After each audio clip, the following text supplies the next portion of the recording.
El día de hoy vamos a finalizar nuestra asignatura, el pastor como consejero o el asesoramiento cristiano. Esta es una asignatura que nos incumbe a todos. Más de alguna vez, cada uno de nosotros se ha visto expuesto a este ministerio, un ministerio ejercitado, operado, practicado por nuestro Señor Jesucristo. ¿Cuál? Asesorar, ser un asistente espiritual. Como ustedes pueden ver ahí en la portada, el pastor como consejero, hoy nos corresponde estudiar el capítulo 15 de nuestro material en desarrollo, donde se abordan dos temas extremadamente, pero extremadamente delicados y profundamente humanos: la depresión y el suicidio. Y aunque ustedes no lo crean, la Biblia tiene mucho que decir acerca de esto, de la depresión y el suicidio. Y veremos ambos temas desde una perspectiva pastoral. Y a modo de introducción, tenemos que decir lo siguiente. Número 1, la depresión es una de las enfermedades emocionales y espirituales más comunes de nuestro tiempo. La depresión es una de las enfermedades emocionales y espirituales más comunes de nuestro tiempo. Número 2, el suicidio se ha vuelto una de las principales causas de muerte en el mundo moderno, como ustedes lo pueden ver ahí proyectado. Y número 3, el pastor, y no solo el pastor, sino todo aquel que asesora, todo aquel que aconseja, debe estar enteramente preparado. ¿Para qué? Para entender, para discernir y para acompañar a los creyentes en medio de estas realidades. Una palabra que mencioné que es muy importante que sepamos su definición y aplicación es la palabra discernir. ¿Qué nos quiere decir este término? Discernir. ¿Un voluntario que pueda parafrasear su definición? Discernir. Amén. Es sinónimo, todo lo que ustedes han mencionado está correcto, pero es muy importante cuando escuchamos esa palabra discernir, porque pertenece al vocabulario y al lenguaje de Dios, y la palabra oír en la Biblia, que aparece en el Antiguo Testamento, el Shema Israel. ¿Han escuchado ese término, cierto? Oye Israel, y luego nuestro Señor Jesucristo en los Evangelios: el que tenga oídos para oír, oiga el mensaje a las 7 iglesias, a cada una de las iglesias. Entonces, esa palabra oír significa oír, valga la redundancia, inteligentemente. Y esa palabra inteligentemente implica la idea de discernir. Vale decir, hacer la separación. Hacer la separación, una cosa de lo otro. Un ejemplo muy sencillo y muy vulgar. Esto es de Dios, esto no es de Dios. Podemos estar escuchando adelante a un predicador en cualquier iglesia local. Esto es bíblico, esto no es bíblico. Ahora, es muy importante mencionar que nuestro material en desarrollo es muy claro, muy enfático y muy preciso, y nos dice que el consejero cristiano, el pastor consejero, aquel que asesora, el asistente cristiano, no sustituye al médico ni al psiquiatra. Hermanos queridos, es muy importante que entendamos esto. El consejero cristiano, el pastor como consejero, no viene a sustituir ni a reemplazar ni al psicólogo ni al psiquiatra. Y lo que estoy diciendo con este comentario es que no lo está excluyendo. No excluye la ciencia. Y es muy importante. Una pregunta para los estudiantes serios de la Biblia.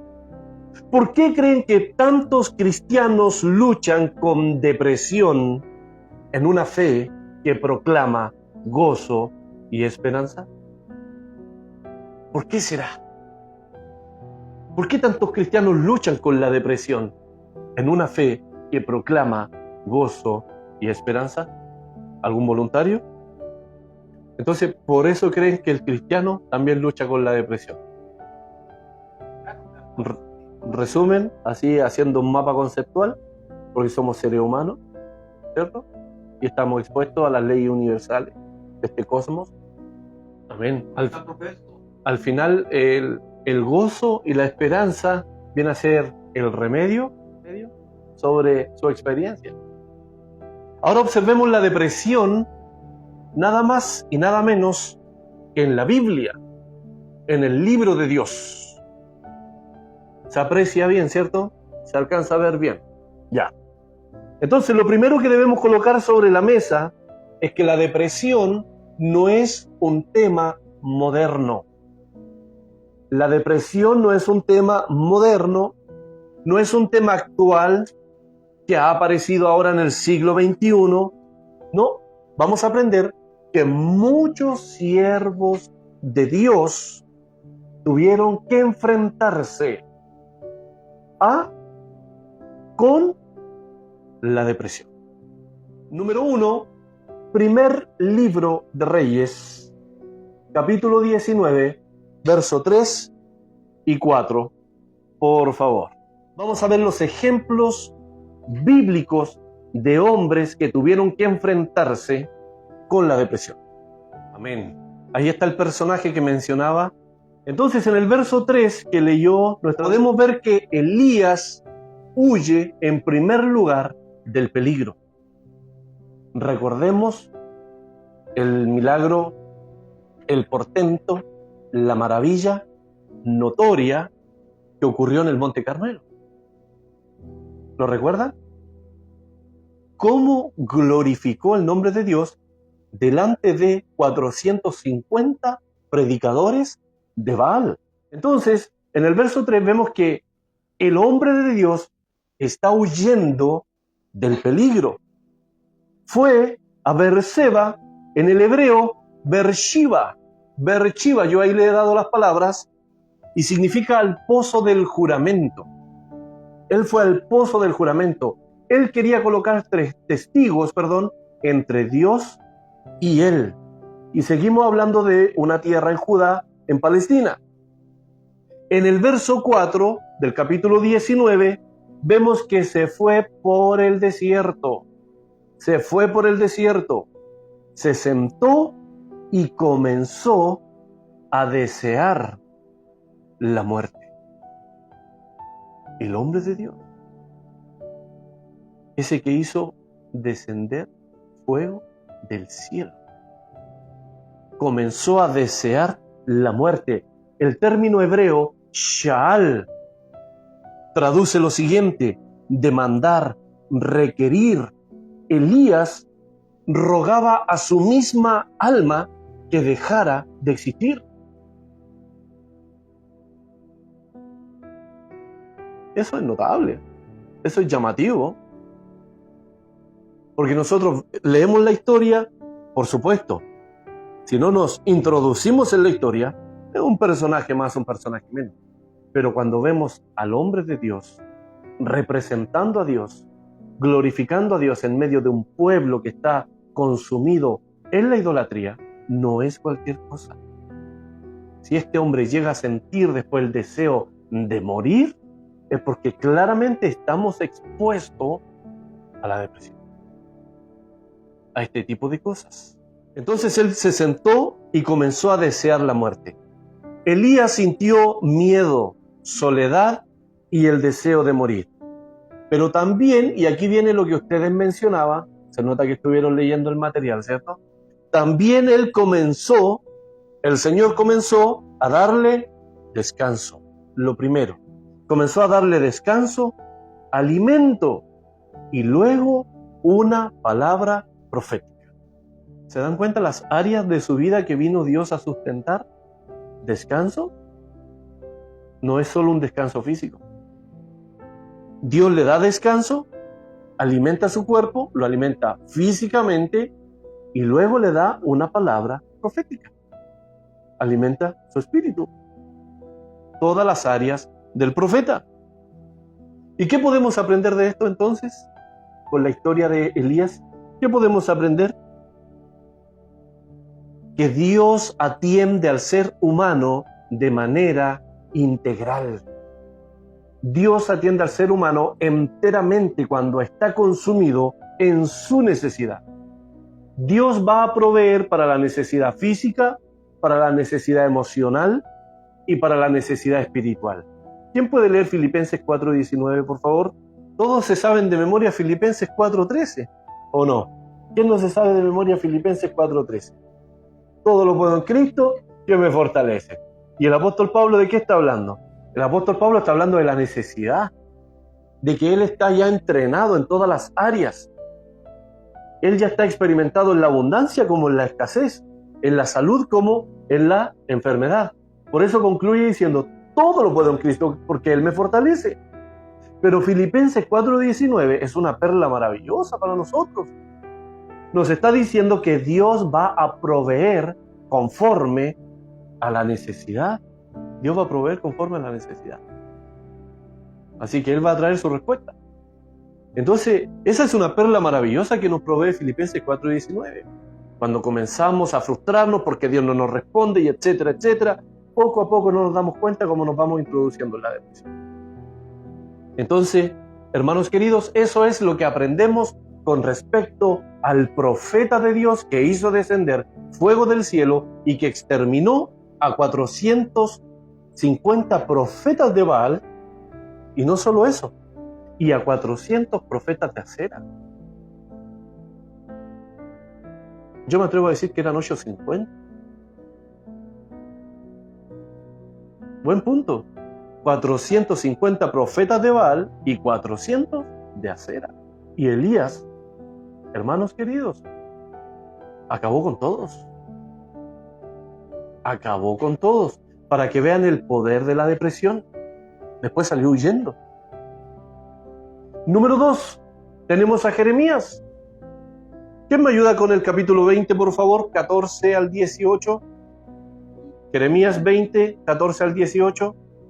Muy bien. Entonces aquí podemos ver que Jeremías lamentó su nacimiento.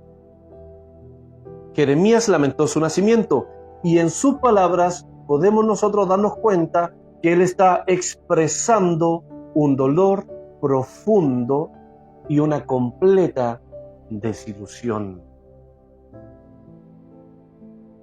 El verso 14 dice, ¿cómo consideran esas palabras de un hombre de Dios?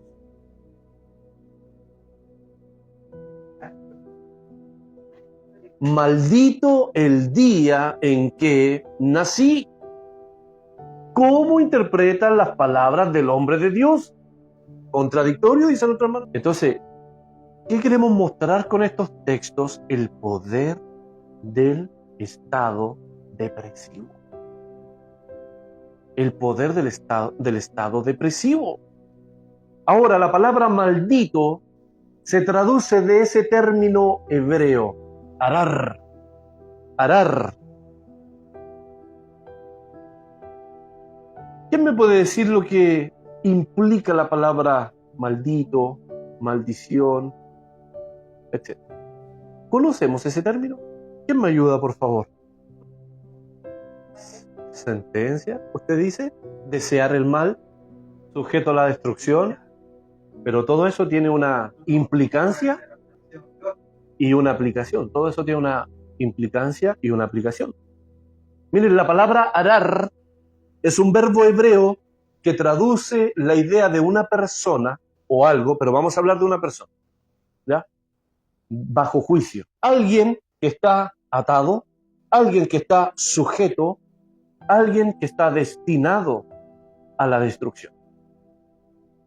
¿Qué podríamos pensar de una persona que está atada, cierto? Cero posible.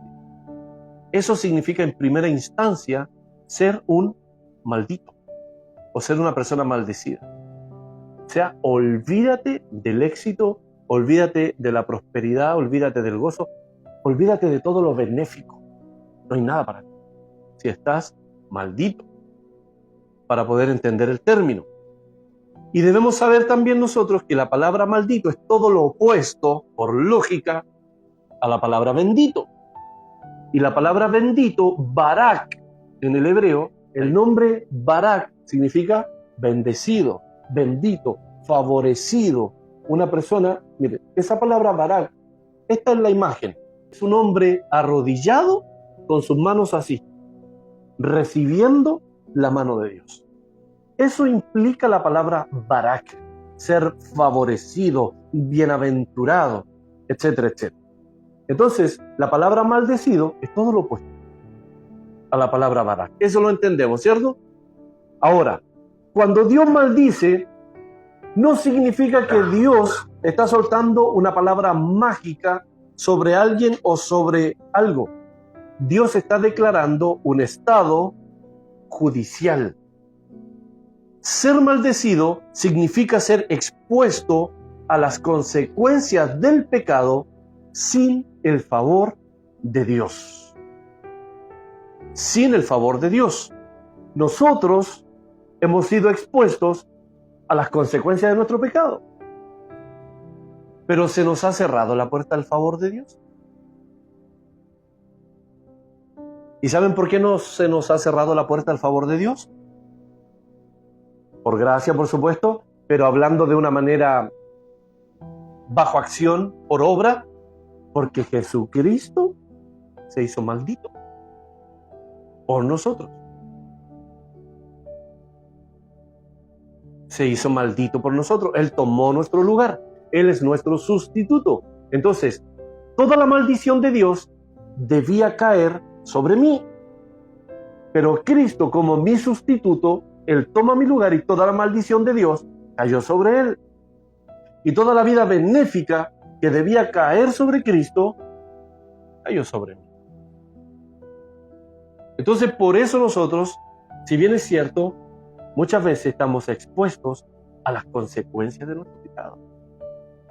Pero no se nos ha cerrado la puerta ni la mano del favor de Dios. Porque Cristo y su sangre aún están vigentes para nosotros. Pero una persona maldita, no. Entonces, ser maldecido significa estar expuesto a las consecuencias del pecado sin el favor de Dios.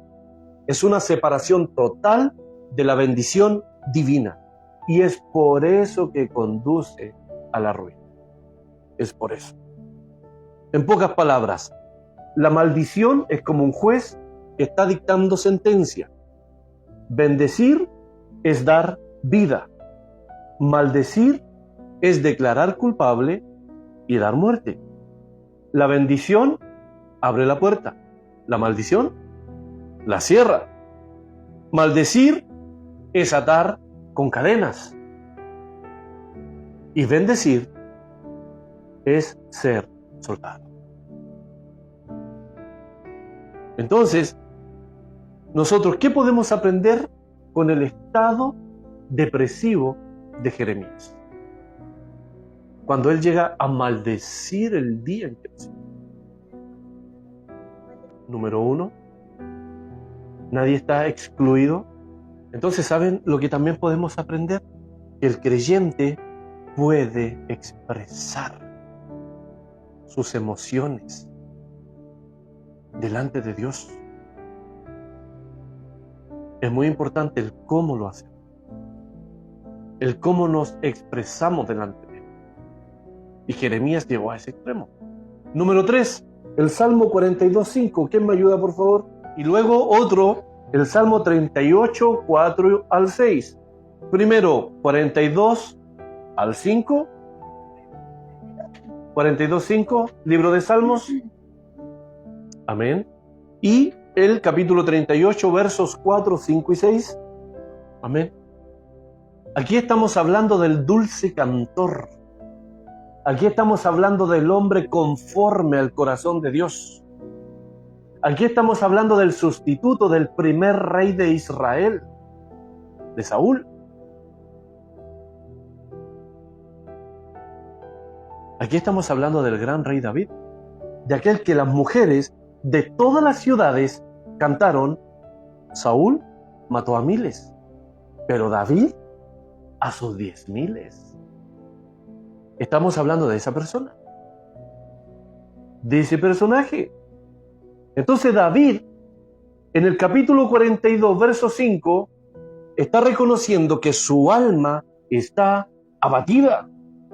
Y por eso él llega a clamar a Dios. No quite sus ojos del verso 5.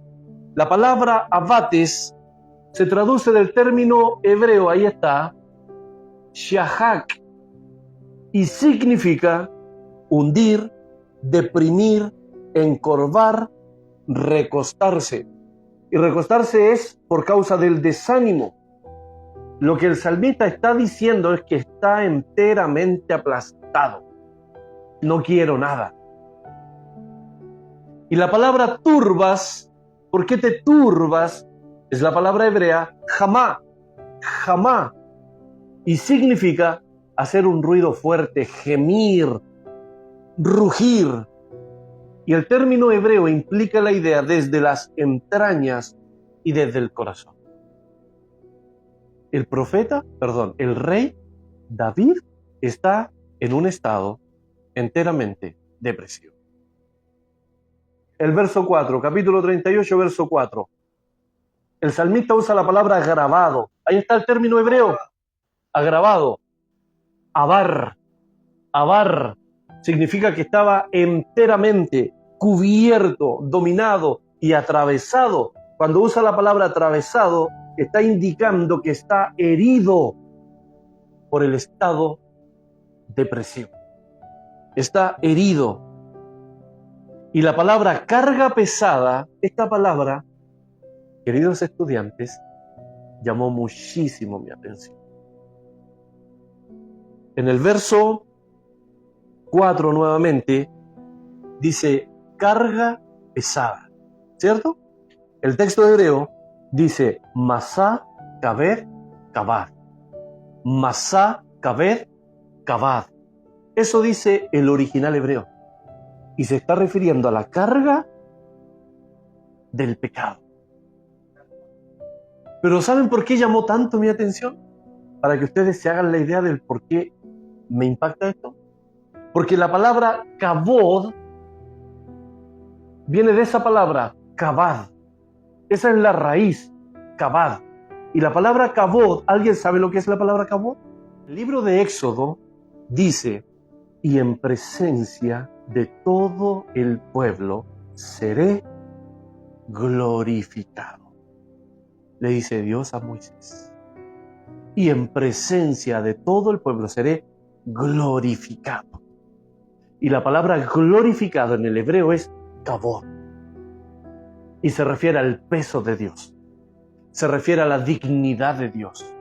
A su dignidad trascendental que exige el respeto inmediato y el homenaje de todas las criaturas. Entonces acá la palabra kabod se está usando con el pecado. Y esto a nosotros nos va a ayudar a comprender. Cuando nos pregunten, oye Esteban, defíneme el pecado. ¿Qué es el pecado?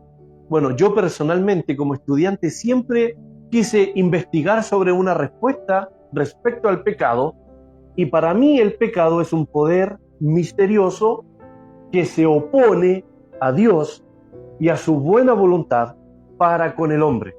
Ese es el pecado para mí. Pero estudiando esta palabra, llegué a obtener otra definición del pecado.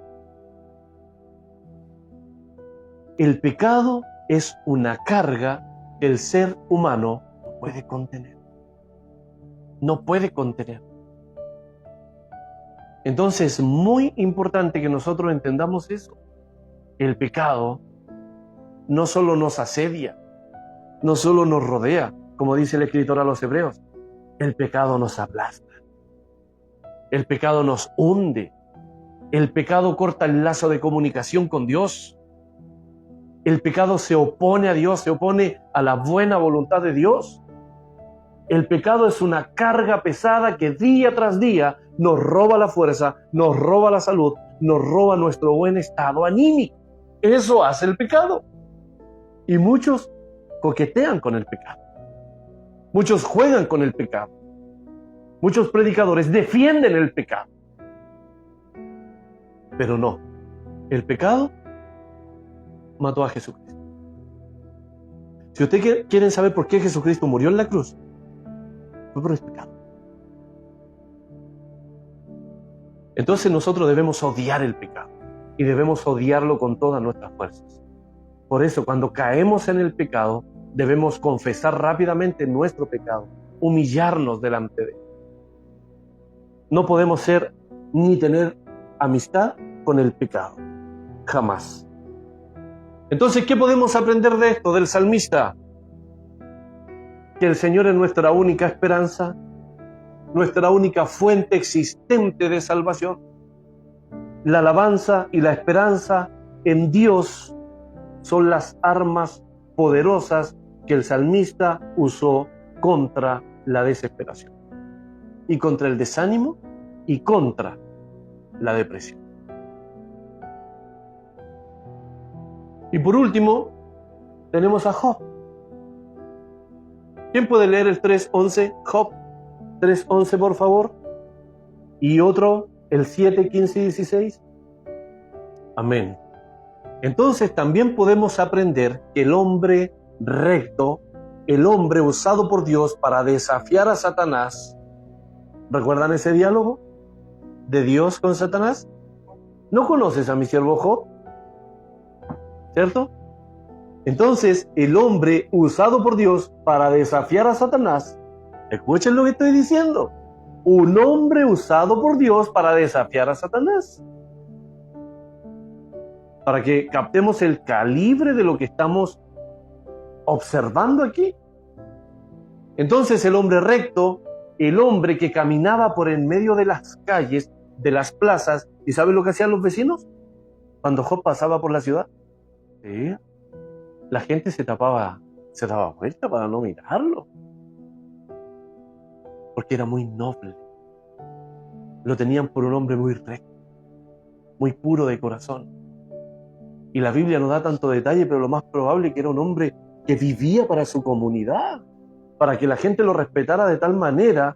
Es porque el hombre satisfacía las necesidades de la gente. Es lógico pensar eso. La gente no lo va a admirar ni a respetar porque simplemente es el hombre de Dios, Job. No.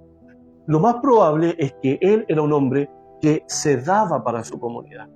Alimentaba, satisfacía, saciaba, vestía, abrigaba, etcétera, etcétera. Lo más probable, si era un hombre, decir multimillonario, me quedo corto, por supuesto. Entonces vivía para su comunidad, vivía para su pueblo. Y este hombre también llegó a desear no haber nacido.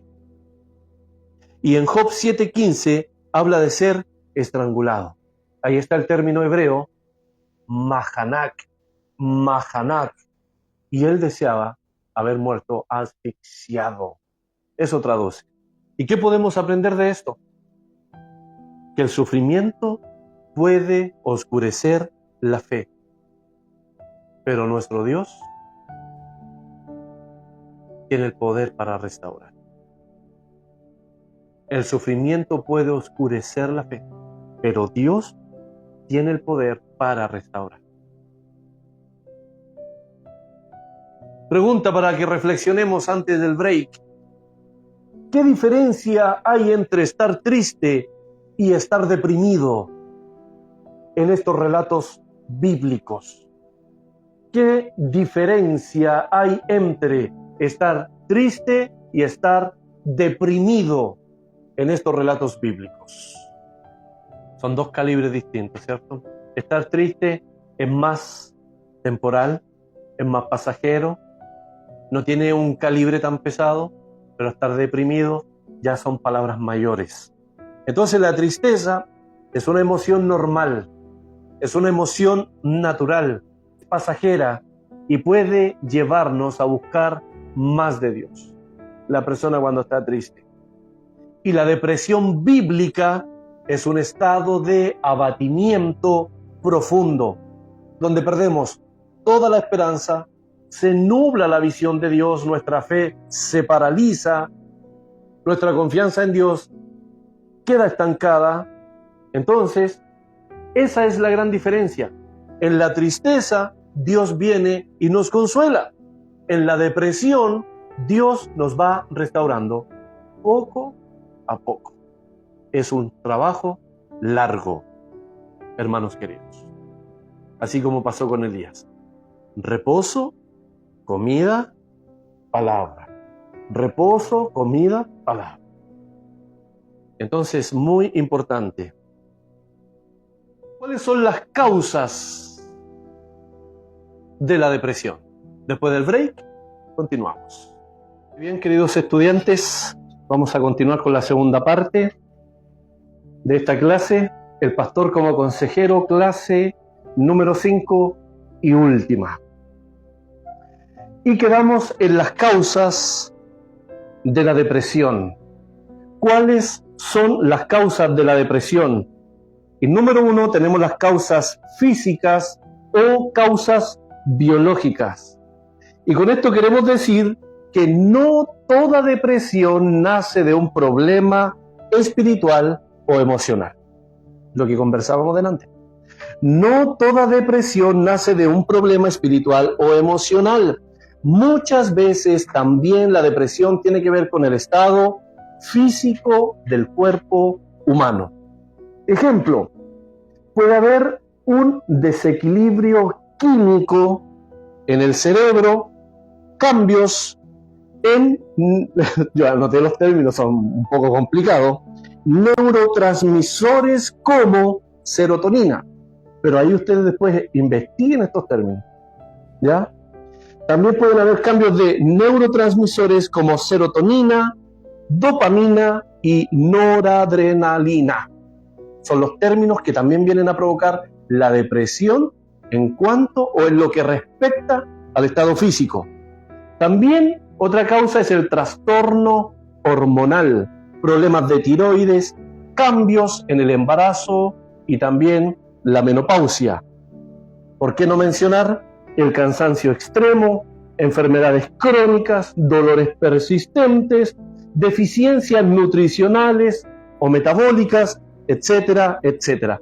Esas son algunas de las causas físicas o biológicas que también dan la bienvenida a la depresión. Los trastornos químicos, la fatiga y las enfermedades. Número 2. Las causas de la depresión. Tenemos causas emocionales. Causas emocionales. Y con esto nos referimos a vivencias internas que no han sido resueltas. Pueden ser conflictos afectivos, traumas que se cargan, ¿dónde? En el corazón, que finalmente terminan hundiendo a la persona en un estado totalmente depresivo. Y un ejemplo de esto puede ser la pérdida de un ser querido. Recuerdo cuando usted, mi hermana, respecto a esto en la clase anterior. Entonces, un ejemplo puede ser la pérdida de un ser querido, y si el duelo es muy prolongado, si el duelo es muy extendido, eso nos va a llevar a una depresión. Y hemos visto personas así. Cuando lloran mucho al esposo, a la esposa, al papá, a la mamá, viceversa, etcétera, etcétera. Eso, cuando el duelo es muy prolongado, va a llevar a la persona a una depresión. Está constantemente alimentando su mente con eso. Entonces, tenemos un ejemplo. David lo experimentó con su hijo Absalón, en el segundo libro de Samuel, capítulo 18, verso 33. Y también tenemos al profeta y juez de Israel, Samuel, cuando lloraba a Saúl, que el Señor tuvo que venir a reprenderlo. ¿Hasta cuándo, hombre? ¿Hasta cuándo lo vas a llorar? Ya levántate, llena el cuerno de aceite, porque vamos a buscar un rey para Israel. Entonces, el luto, la tristeza extendida por la pérdida de un ser querido, sepamos esto, nos va a llevar a una depresión. También tenemos la desilusión profunda. La desilusión profunda, eso puede ser un divorcio, una ruptura emocional, sentimental, la mala noticia del esposo, la esposa. ¿Sabes qué? Ya no siento nada por ti, me siento atraído, atraída por otro, por otra, etcétera, etcétera. Una desilusión profunda, la frustración, cuando aquello que nosotros esperamos no se cumple, ¿qué es lo que hace en nuestro interior? Comienza a socavar un vacío. Y ese vacío, por supuesto, es el lugar preciso para la depresión. Elías esperó un avivamiento en el Monte Carmelo. Entonces, si nosotros comenzamos a investigar, a inquirir un poquitito por qué Elías llegó a este estado depresivo, Elías, después de la destrucción de los 450 profetas de Baal, esperó un avivamiento en el monte. Después que hizo descender el fuego del cielo, esperó que el pueblo se volviera a Jehová. Y no pasó nada. Absolutamente nada. Al contrario, fue amenazado por la perversa Jezabel y se frustró. Y desde ese momento comienza el estado depresivo de Elías. Increíble. También tenemos los sentimientos de culpa no resueltos, pecados pasados que no han sido entregados plenamente al Señor. Y todavía seguimos sintiéndonos culpables por esos pecados. Por ejemplo, en el Salmo capítulo 32, David dice que mientras cayó, envejecieron sus huesos. ¿Qué significa eso? Que mientras él tenía ahí en su interior ese sentimiento de culpabilidad, mientras cayó su pecado, fue enfermando físicamente. Envejecieron sus huesos. Cuando nuestros huesos envejecen, ¿qué sucede? Que es el soporte del cuerpo humano. Debilidad física, enfermedades, etcétera, etcétera. El pecado nos enferma físicamente. Y Proverbios capítulo 28, verso 12, ¿qué dice? El que encubre sus pecados no prosperará. No prosperará. Entonces, ese sentimiento de culpabilidad que nosotros llevamos dentro, guardadito, nos va a enfermar. Y muy probablemente nos va a llevar a un estado depresivo. Muchos otros creyentes dicen que Dios ya borró todos nuestros pecados. Y estoy hablando de la importancia de confesar al Señor ese sentimiento de culpabilidad. Entonces muchos creyentes dicen que Dios ya borró todos nuestros pecados. Y esos creyentes ni siquiera oran al Señor. Pero ellos creen que Dios ya borró todos nuestros pecados, que no hay de qué preocuparse. Que ya estamos limpios, que ya estamos listos en el Señor. Y ese texto que están citando es Isaías 43, verso 25. Entonces, nosotros estamos viendo, una de las causas, ¿cuál es? El sentimiento de culpa, de culpabilidad.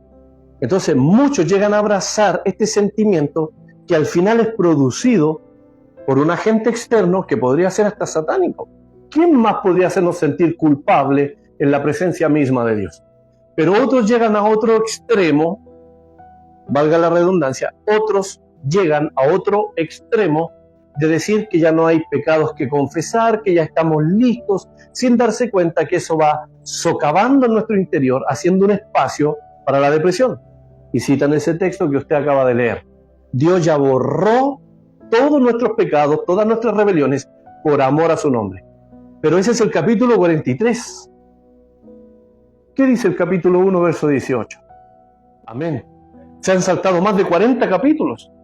Porque si nosotros queremos heredar la promesa del perdón, lo primero es ir a Isaías 1:18. Venid luego, dice Jehová, y estemos a cuenta. Ven, vamos a conversar, vamos a platicar sobre tu pecado.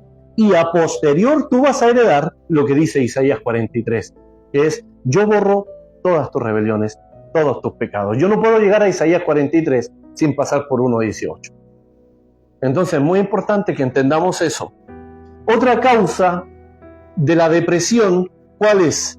El rechazo, el abandono y la soledad. ¿Por qué? Porque todo esto va a traer heridas emocionales profundas que destrozan el corazón y por ende, si han destrozado nuestro ser interior, van a destrozar nuestro estado anímico automáticamente.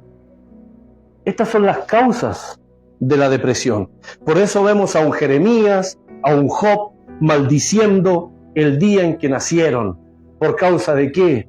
Del sufrimiento, del dolor. Pero Jeremías llegó a maldecir el día de su nacimiento por causa del rechazo.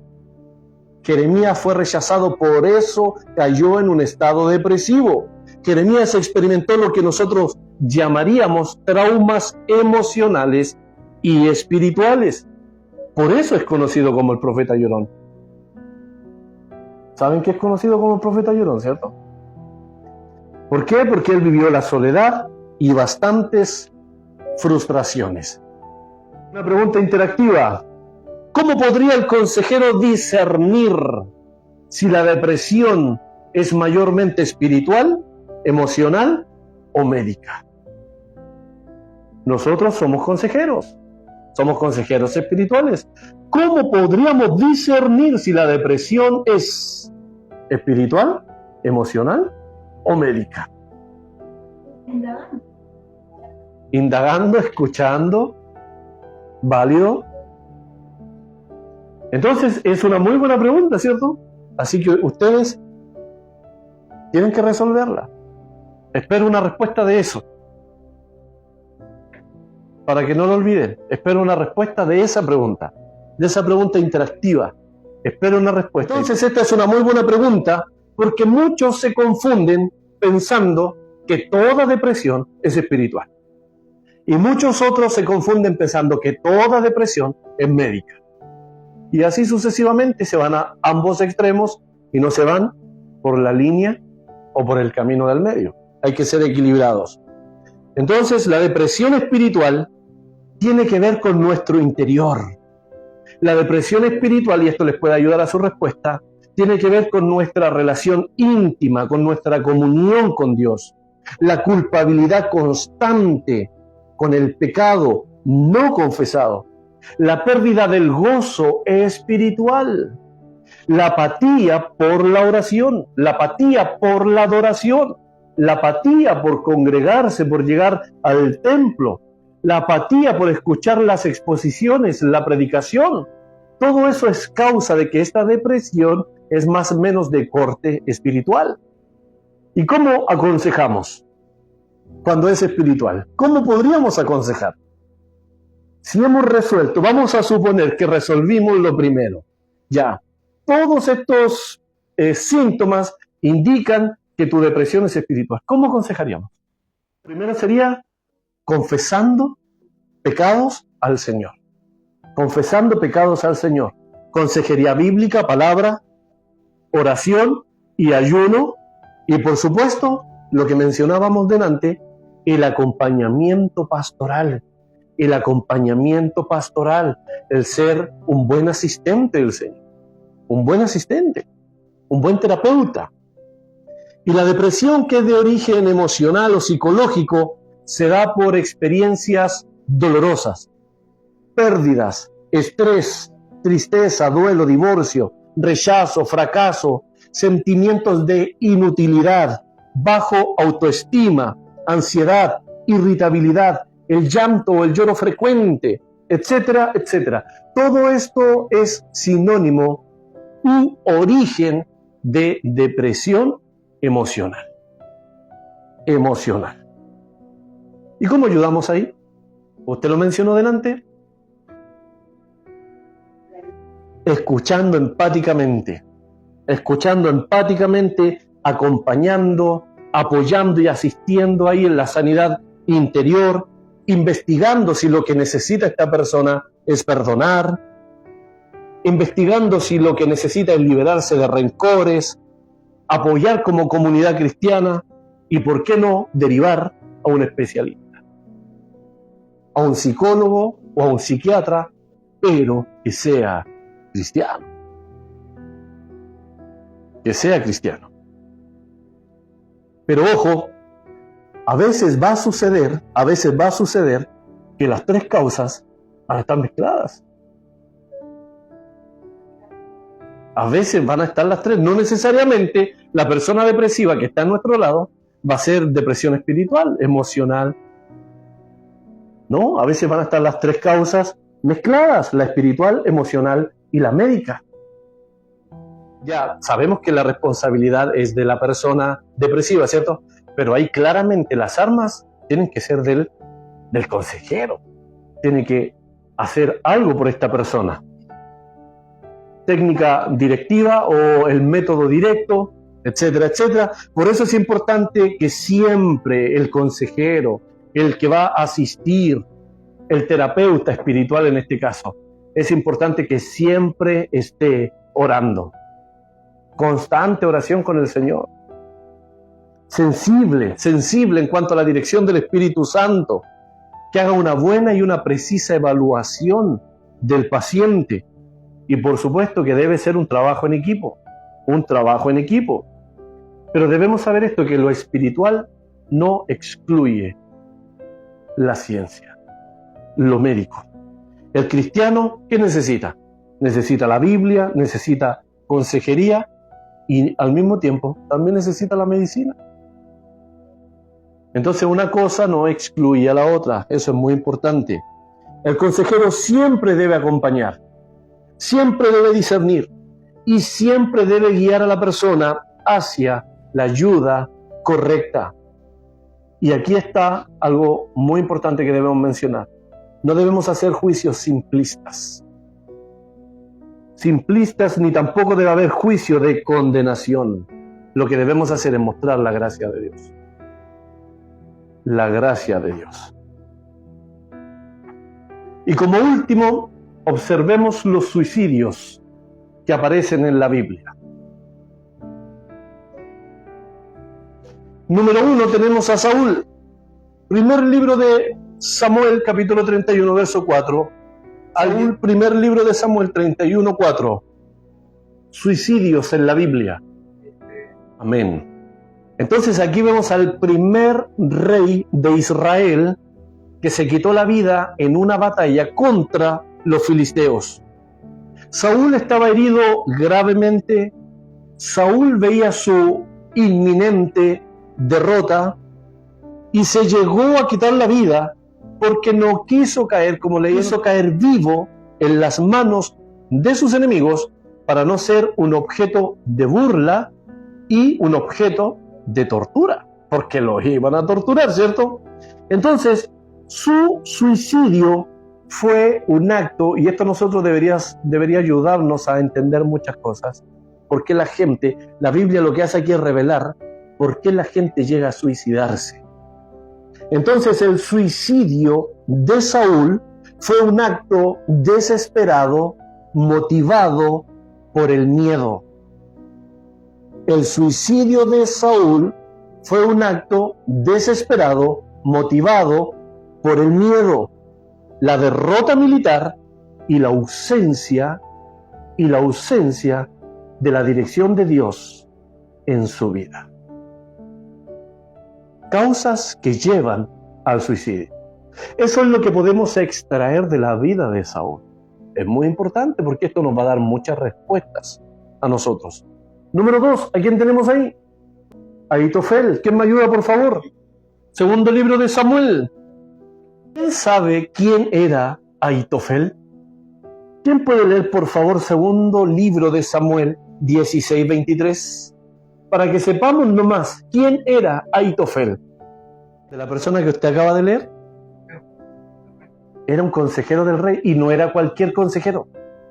La escritura, mire, la pluma inspirada, dice que el consejo de Ahitofel era como si consultásemos a la palabra de Dios, si consultásemos a Dios mismo. Entonces, usted leyó quién era Ahitofel y usted leyó cómo se mató este hombre. Entonces, las causas que nos llevan al suicidio. Entonces dijimos que Ahitofel fue un consejero de David, fue de los respetados. La escritura dice de él que su consejo era como consultar a Dios mismo. Y este personaje, ¿por qué se suicidó? Porque su consejo fue desechado por Absalón en la rebelión contra su padre David. Se suicidó por causa del rechazo.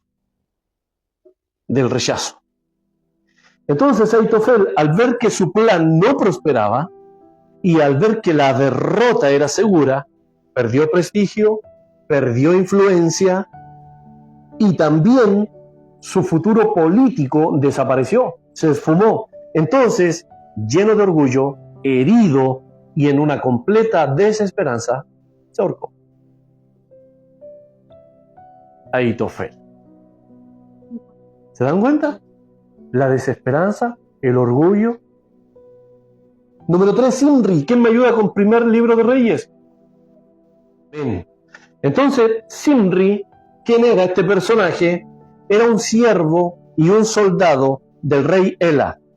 Pero este siervo y este soldado se rebeló contra su rey y le dio muerte. Estamos hablando del reino de Israel. Luego Zimri se sentó en el trono de Israel del norte solo por 7 días. Escuchen eso, su reinado duró 7 días, una semana. Entonces, después de que Zimri asesinó al rey Ela, usurpó el trono. Era comandante del ejército, pero cuando el pueblo se enteró que Zimri les había traicionado y que asesinó al rey, entonces todo el pueblo se amotinó o se agolpó como un solo hombre. Fueron a rodear a Zimri.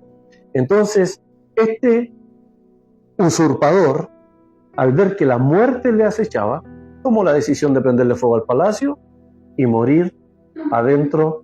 ¿Qué causa Zimri se suicidó? ¿Por miedo? ¿Desespero? ¿Un estado de desesperación? ¿Cuál otra podría ser otra causa de Zimri?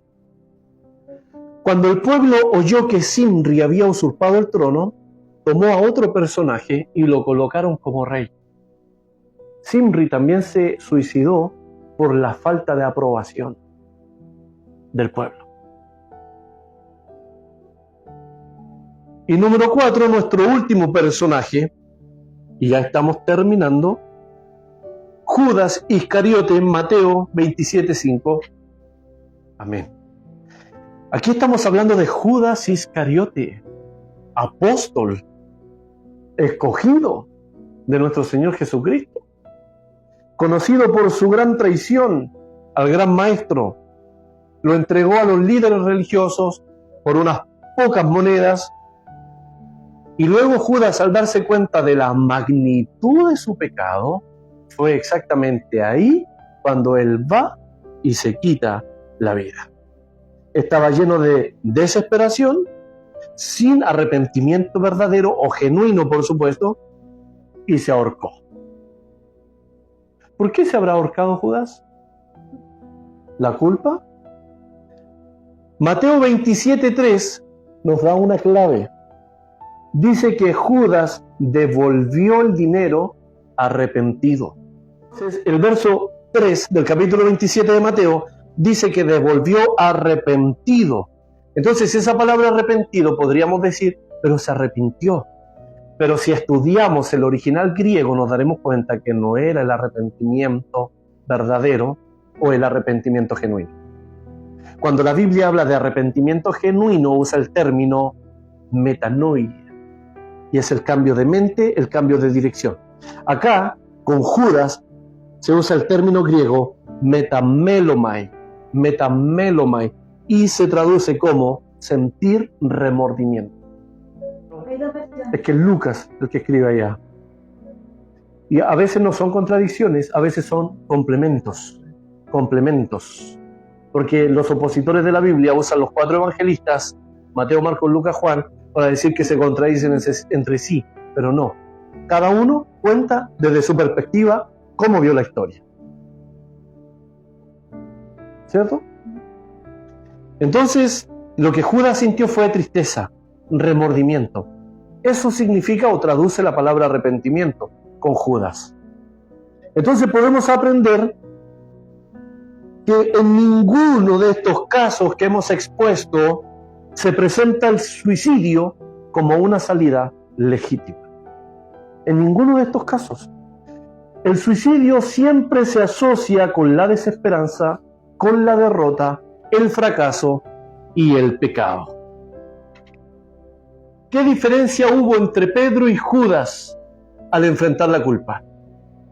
¿Qué diferencia hubo entre Pedro y Judas al enfrentar la culpa?